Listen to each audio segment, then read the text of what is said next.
Bismillahirrahmanirrahim. Alhamdulillah rabbil alamin. Hamdan katsiran tayyiban mubarakan fih kama yuhibbu rabbuna wa yardah. Wassalatu wassalamu ala nabiyyina Muhammadin wa ala alihi wa sahbihi ajma'in, amma ba'du. Kembali kita membaca kitab Al-Ifham fi Syarhi Bulughil Maram karya Syekh Abdul Aziz Ar-Rajihi hafizahullah taala, yang merupakan syarah terhadap kitab Bulughul Maram karya Al-Hafidh Ibnu Hajar Al-Asqalani rahimahullah ta'ala. Hadis 228. Wali Abi Dawud min hadithi Anasin radhiyallahu anhu. Dalam Sunan Abi Dawud dari hadis Anas bin Malik radhiyallahu ta'ala anhu. Anas bin Malik mengatakan, wa kana idza safara fa arada an yatatawwa'a istaqbala binaqatihi al-qiblata. Nabi SAW kalau beliau safar dan beliau ingin sholat sunnah, maka beliau menghadapkan ontaknya ke arah kiblat. Fakabbara, kemudian beliau bertakbir, thumma shalla haitsu kana wajhu rikabihi. Kemudian beliau sholat kemanapun hewan tunggangannya mengarah. Isnaduhu hasanun, kata Ibnu Hajar, sanadnya hasan. Maka dalam hadis ini ada faedah. Pada pertemuan yang lalu telah kita sampaikan bahwasanya Nabi SAW memberikan keringanan ketika sholat di atas kendaraan, tidak harus selalu menghadap kiblat.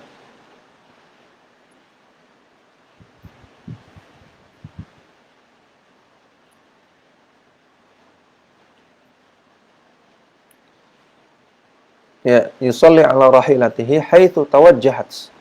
Nabi SAW salat di atas hewan tunggangannya kemanapun hewan tunggangannya menghadap. Namun bukan berarti sejak awal salat sudah asal-asalan, sudah tidak peduli kemana kiblat, bukan demikian. Di awal salat berusaha menghadap kiblat dulu. Ya, menghadapkan hewan tunggangannya ke arah kiblat. Namun nanti ketika tengah sholat hewan tunggangannya tidak mengarah kiblat, maka tidak mengapa. Ya, shalla haitsu kana wajhu rikabihi. Beliau sholat kemanapun arah hewan tunggangannya mengarah. Yang pertama ke arah kiblat dulu. Nanti ketika tengah sholat belok-belok sehingga tidak menghadap kiblat, itu tidak mengapa. Kita lihat penjelasan Syekh Abdul Aziz. Beliau mengatakan, wa riwayatu Abi Dawud an Anasin fiha. Dalam riwayat Abu Dawud, hadis dari Anas bin Malik terdapat faidah. Annahu idza arada an yatatawwa'a istaqbala binaqatihi al-qiblata fakabbara. Bahwasanya Nabi SAW kalau ingin salat sunnah, maka beliau menghadapkan ontanya ke arah kiblat, baru beliau bertakbir. Wa hadhihi ziyadatu wa in kana isnaduha hasanan takunu min babil istihbab wal ihtiyat. Maka tambahan dalam hadis ini walaupun sanadnya hasan, maka ini hukumnya istihbab, hukumnya sunnah dan berhati-hati. Wala takunu liwujubi li amrayn. Dan hukumnya tidak wajib karena dua alasan. Ahaduhuma, yang pertama, anna hadhihi ziyadata khalafat ar-riwayati sahihata walladhina rawaw kayfiyata salatihi an-nafilata fi safari aktsaru wa athbatu. Riwayat di atas riwayat Sunan Abu Dawud dari Anas bin Malik ini menyelisihi riwayat-riwayat yang lain yang sahih.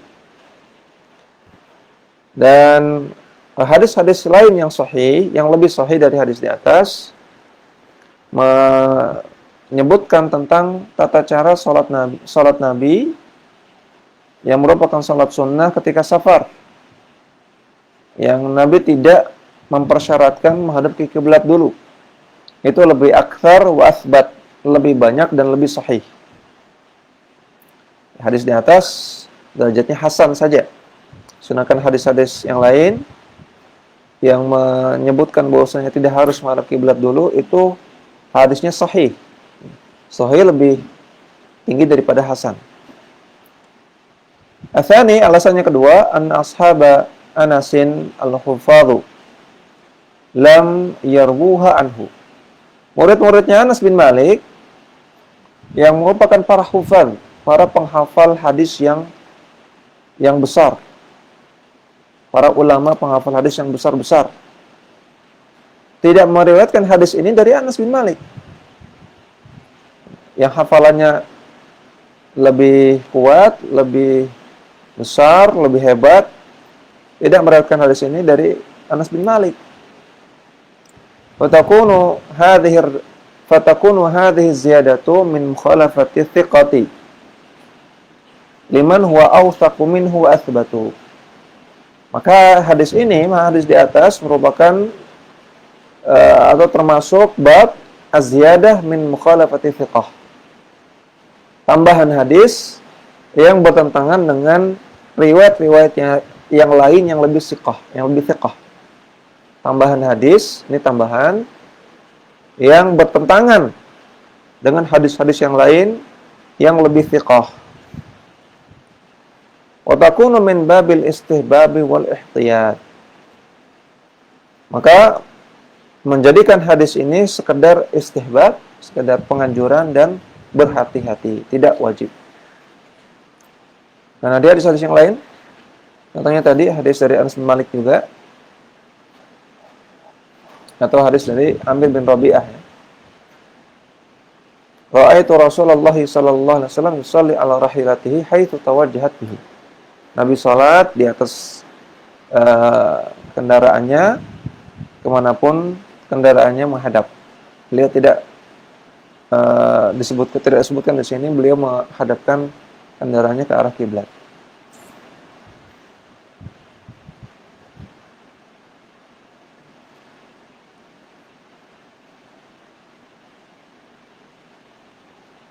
Demikian juga di sini riwayat Bukhari, riwayat Tirmidzi dan Ahmad, bahwasanya Nabi SAW dan para sahabatnya di hari hujan, kemudian di bawahnya becek, kemudian Nabi fauqafu rawahilahum, Nabi menduduki hewan tunggangannya, fasallu 'alaiha, dan salat di atasnya. Tidak disebutkan di sini Nabi menghadapkan ke arah kiblat.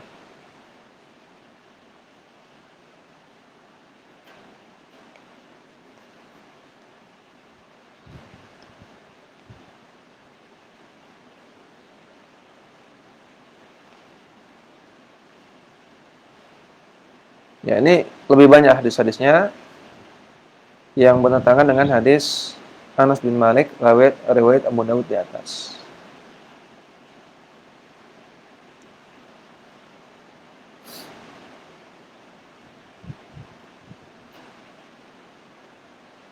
Ya, kesimpulannya, sholat di atas kendaraan, ya, dan kita sudah sebutkan syarat-syaratnya untuk boleh sholat di atas kendaraan pada pertemuan yang lalu. Ya, sholat yang boleh dilakukan di atas kendaraan, maka kalau kita baca penjelasan beliau tadi, tidak harus dihadapkan ke arah kiblat dulu. Boleh, walaupun ketika kendaraannya menghadap ke arah lain, ketika tidak arah kiblat, langsung sholat boleh, tanpa harus menghadapkan ke arah kiblat dulu. Adapun mengarahkan ke arah kiblat dulu di awal sholat, sebelum bertakbir, sebelum takbiratul ihram, hukumnya sunnah saja, tidak sampai wajib. Kemudian hadis 229. Wa an Abi Sa'id al-Khudri radhiyallahu anhu. Dari Abu Sa'id al-Khudri radhiyallahu anhu, anna Nabiy sallallahu alaihi wasallam qala, bahwasanya Nabi sallallahu alaihi wasallam bersabda, al-ardu kulluha masjidun illa al-maqbarata wal hammama. Bumi semuanya adalah tempat salat. Artinya semua di bumi itu boleh dipakai untuk sholat. Illal maqbarata, kecuali kuburan, wal hammama, dan juga kamar mandi. Rawahu at-Tirmidzi wa lahu illatun. Hadis riwayat Tirmidzi, namun kata Al-Hafidz Ibnu Hajar, hadis ini memiliki cacat.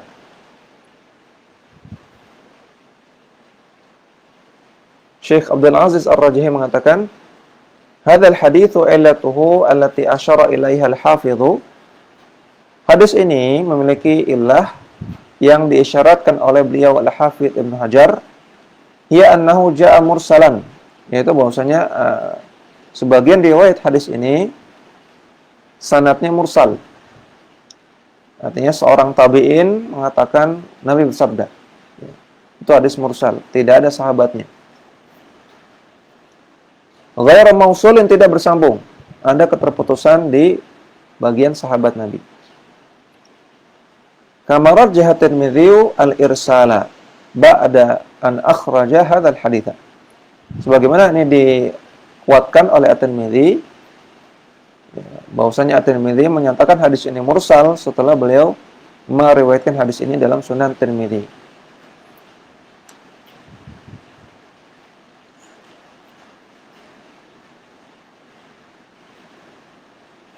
Wal haditsu yadullu ala anna as-salata la tasihhu fil maqbarati. Ya, atau sebelumnya hadis ini nampaknya diposisikan ya, apakah dia mursal atau mausulnya. Karena kata beliau tadi rajjaha At-Tirmidzi. Berarti At-Tirmidzi menguatkan. At-Tirmidzi menguatkan berarti ada pendapat lain. Kita lihat.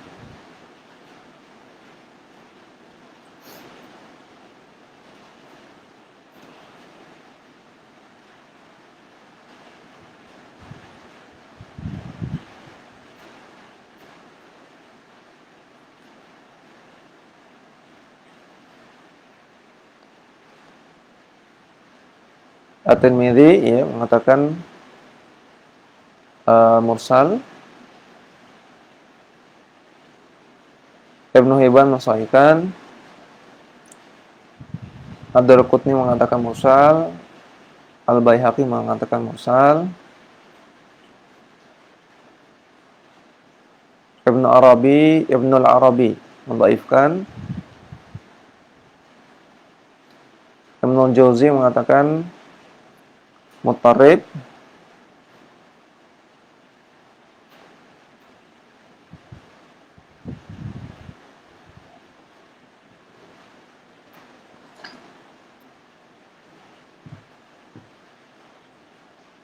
Syekh Al-Albani mengatakan sahih dalam Sahih Al-Jami'. Mungkin juga dalam Sahih At-Tirmidzi. Syekh Al-Albani mensahihkan.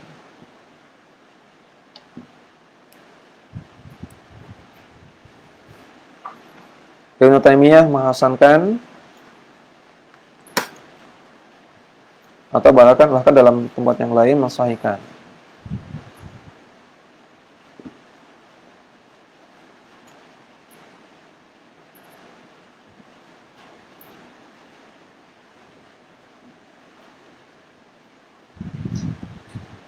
Ya, ala kulli hal hadis ini diposisikan. Nah, ada ulama yang mensahihkan, di antaranya Syekh Al-Albani.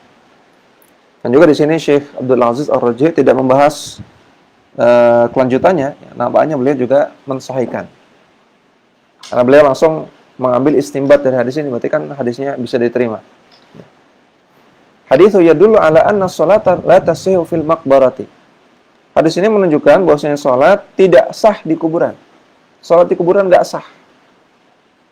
Salatnya salat untuk Allah gitu ya. Ini kita tidak bicara tentang salat untuk mayit, salatnya untuk Allah. Tapi di kuburan maka enggak sah. Zahir dari hadis ini. Qala ba'dhum, sebagian ulama mengatakan alasannya li'annaha madhannatu li'antun basya wa yakhruju minha qayhun wa sadidun wa huwa najasun. Alasannya karena kuburan itu madhannah, tempat yang rawan dilakukan nabash. Nabash itu pencurian barang-barang mayit. Ya. Orang sudah dikuburkan, kadang-kadang dia bawa cincin, bawa kalung, bawa baju, kemudian dikubur, digali, dicuri. Dan ini kebiasaan orang-orang jahiliyah zaman dahulu, ya. Karena dianggapnya ini sudah nggak akan dipakai, diambil cincinnya, kalungnya. Maka kuburan itu rawan dicuri, ya, digali, dicuri barang-barangnya sehingga keluarlah qoih, keluarlah qoih itu apa? Nanah, ya, nanah, sodid, dan ya, nanah sama darah kotor. Maka nanah dan darah kotor itu najis.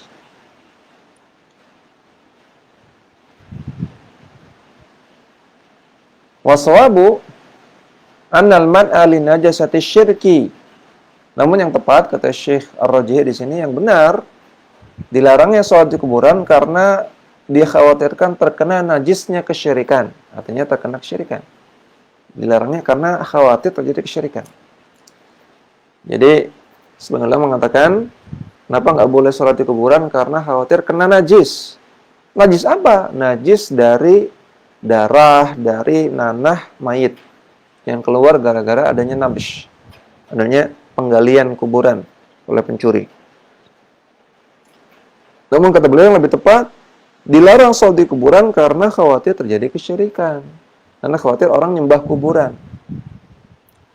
Bahwa anna sholata fil maqbarati ta'zimun laha walil kuburi.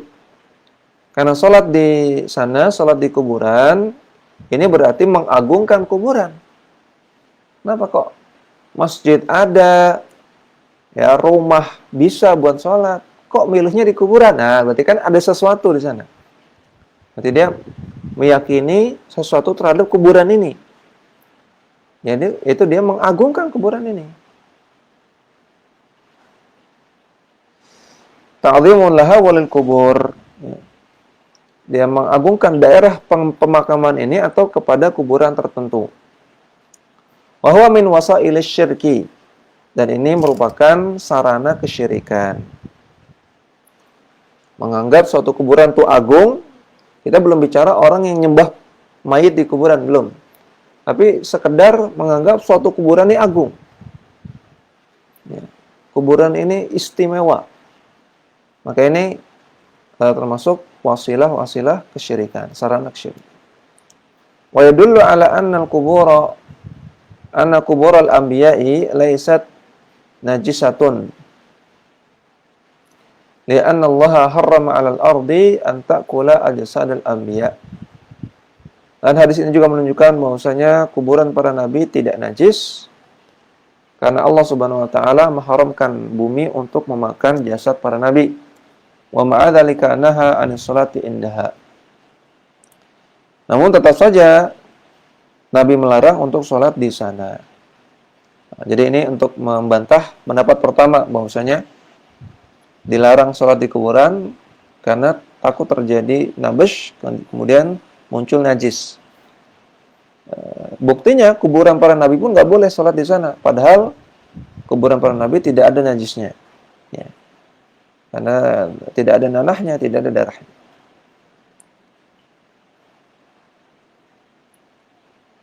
Jadi sebab larangan sholat di kuburan karena khawatir terjadi kesyirikan. Wa ammal hammamu, adapun kamar mandi, fal man'u minas sholati fihi li'annahu madhannatun najasati wa kashfil awrati. Adapun sholat di kamar mandi terlarang karena di sana madhannatun najasah, rawan terdapat najis. Ada cipratan air kencing, ya, ada kotoran manusia, ya, dan yang lain-lainnya. Dan di sana rawan terjadi dibukanya aurat. Waqad akhbara Nabi sallallahu alaihi wasallam washabahu bi annahum sayaftahuna biladan fiha hammam.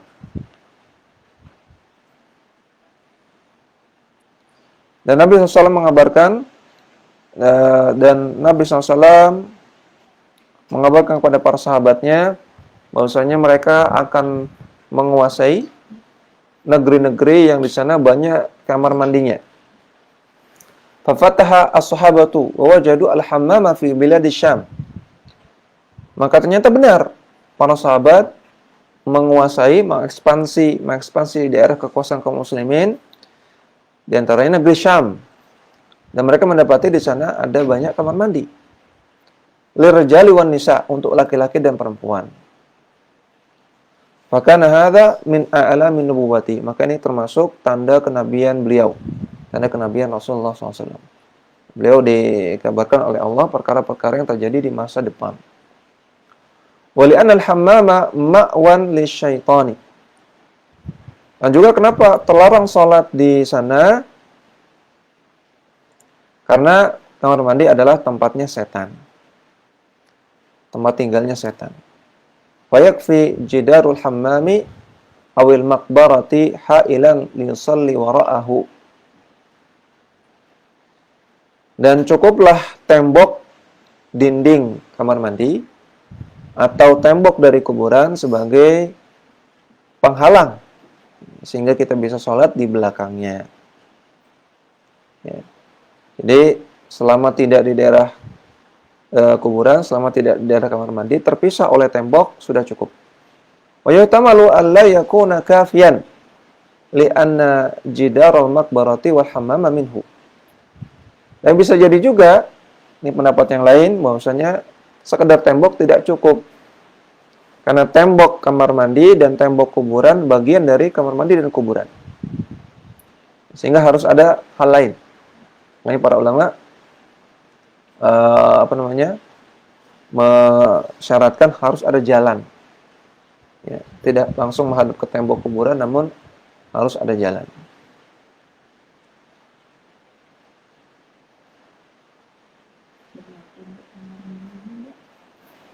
Ya, kalau kamar mandi berarti harus ada yang memisahkan antara antara tembok kamar mandi dengan orang yang sholat.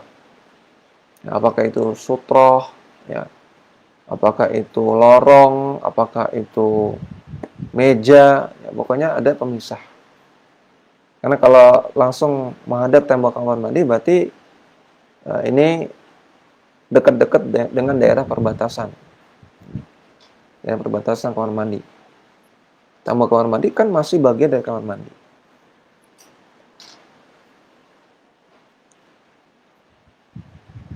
Ya.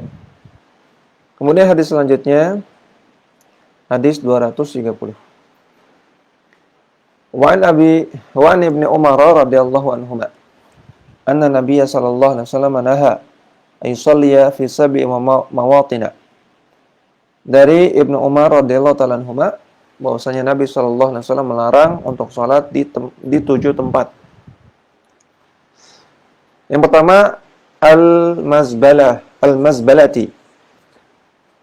Al-mazbalah tempat sampah. Wal majzarati, dan tempat menyembelih.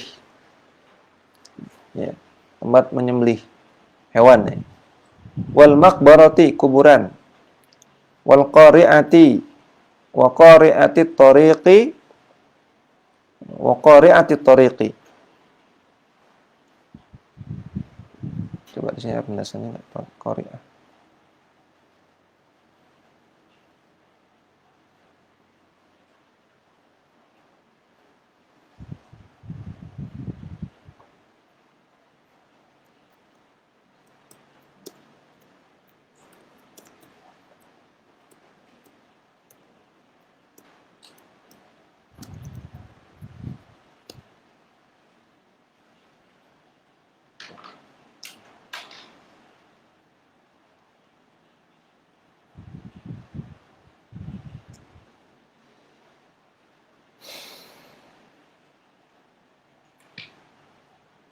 Al-makan alladhi yakthuru al-masyu fihi.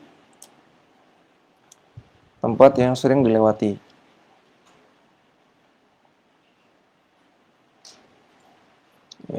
Faqila wasatuhu, bagian tengah jalan. Faqila a'lahu, jalan yang meninggi. Berarti intinya tempat yang jalanan yang sering dilewati orang. Nah, tadi, ya. Wal hammam, kamar mandi, wa ma'atinil ibil, dan kandang onta, wa fawqa dhahri baitillahi ta'ala,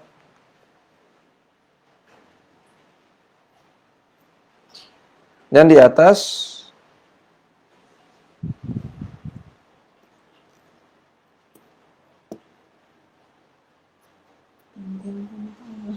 iya.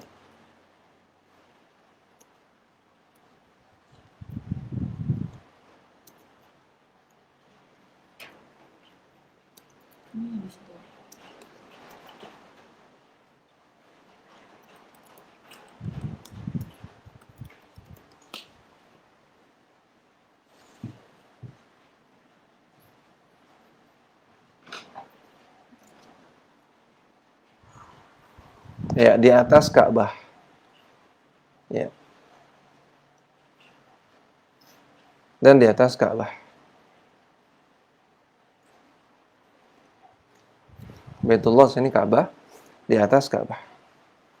1 mazbalah, 2 majzarah, 3 makbarah, 4 qari'atut thariq, 5 hammam, 6 ma'atinil ibil, kemudian ketujuh fawqa dhahri al-Ka'bah.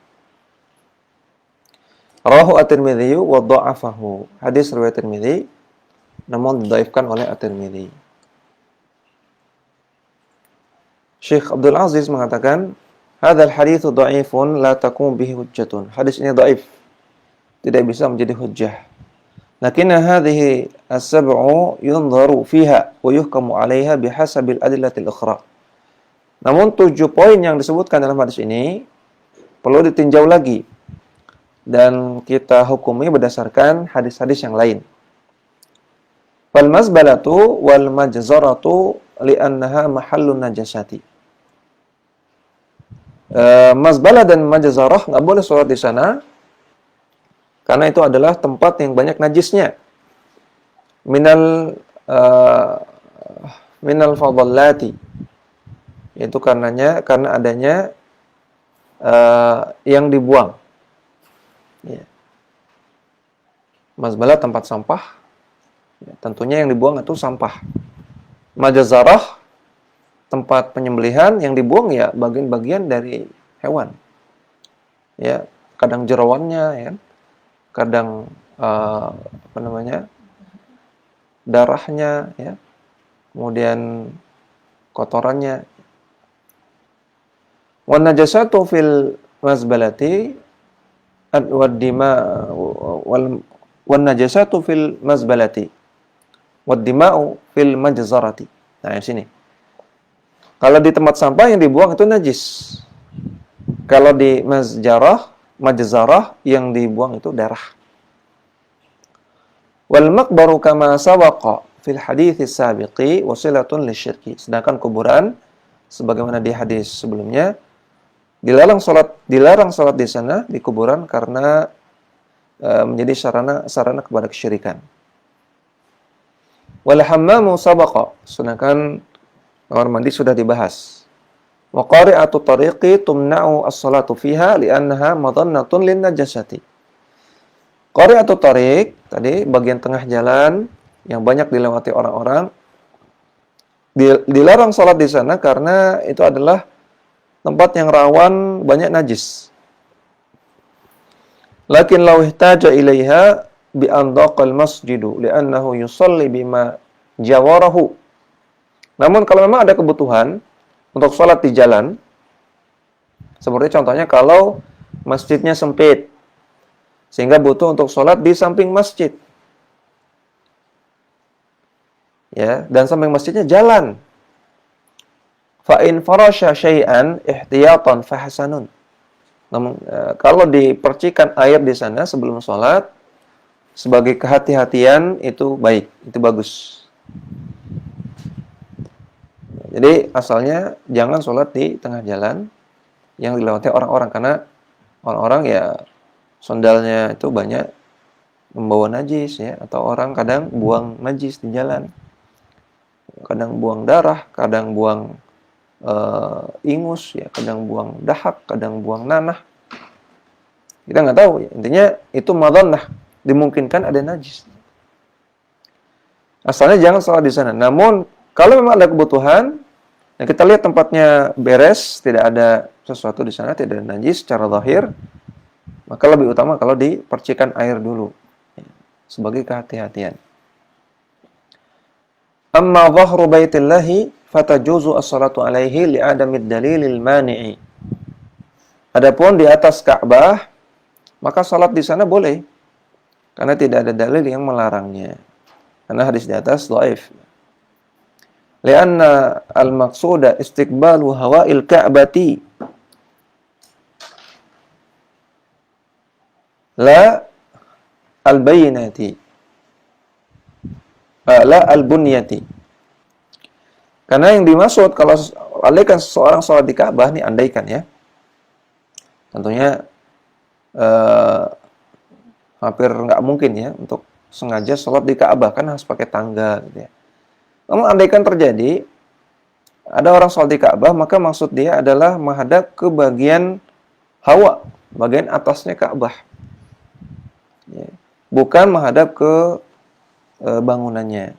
Jadi bukan dia menghadap ke bawah nungging gitu, bukan. Walihada, oleh karena itu tasihu salatu man kana fawqa jabali abi kubaisin wa huwa fawqal ka'bati. Oleh karena itu sah orang yang sholat di atas Jabal Abi Kubais, gunung yang ada di dekat Ka'bah, walaupun Jabal Abi Kubais tentunya ada di atas Ka'bah. Ini Ka'bah, ini Jabal Abi Kubais, ini bukit. Kalau orang sholat, nggak mungkin sholatnya kan miring, nggak mungkin. Ya. Nggak mungkin bikin miringan dulu untuk sholat supaya mukanya menghadap ke Ka'bah. Ini menyulitkan. Dia sholatnya tetap lurus. Kalau lurus dia kan tidak menghadap Ka'bah, tidak pas kena Ka'bah, tapi dia kena hawaul Ka'bah, bagian atas dari Ka'bah. Ya. Ka'bah kita tarik garis ke atas, nah ini namanya hawaul Ka'bah. Iya, seperti hotel-hotel sekitar Masjidil Haram. Karena kaidahnya bagian atas dari tanah itu satu paket dengan tanah tersebut. Ya. Ya, kalau kita beli tanah misalnya 5 meter kali 5 meter. Maka bagian udaranya 5 meter kali 5 meter ke atas sampai awan, sampai langit sana, semua milik kita juga.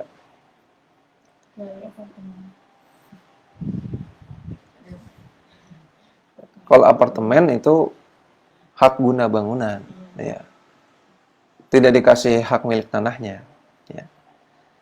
Jadi nggak boleh orang bikin rumahnya belok gitu ya, melewati bagian udara kita. Ini nggak boleh, karena bagian udara tanah kita punya kita. Ya.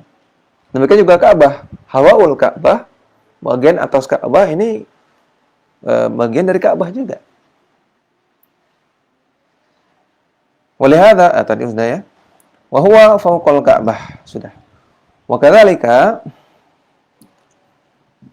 law hudimatil Ka'batu wal iyadzu billah yusallin nasu ilal jihati wal hawa'i. Dan demikian juga andaikan, kata beliau, andaikan Ka'bah itu dihancurkan. Waliyadzubillah, kita berlindung kepada Allah semoga tidak terjadi. Yusallin nas, maka orang-orang sholat ke arah Ka'bah dan ke arah hawa Ka'bah. Ya. Kalau Ka'bah itu dihancurkan, yang tersisa kan hawa. Udara saja, nggak ada apa-apa di sana, nggak ada bangunan. Nggak ada tadi bunyatun, tidak ada. Al-bunyatun, nggak ada bangunannya. Karena dihancurkan, maka sholatnya menghadap ke jihah wal hawa.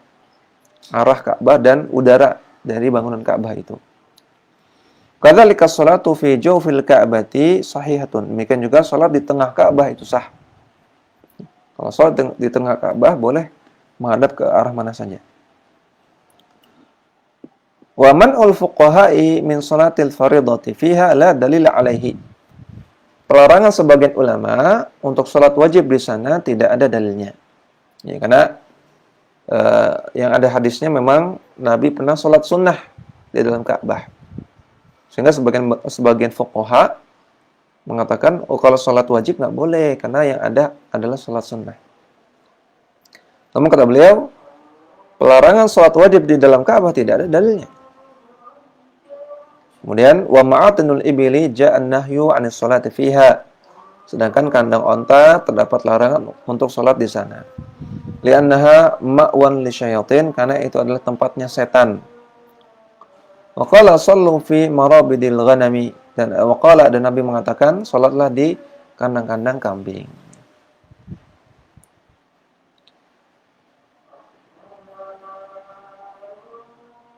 Ya, demikian yang kita baca, mudah-mudahan bermanfaat. Wassallallahu ala nabiyina Muhammadin wa ala alihi wasallam.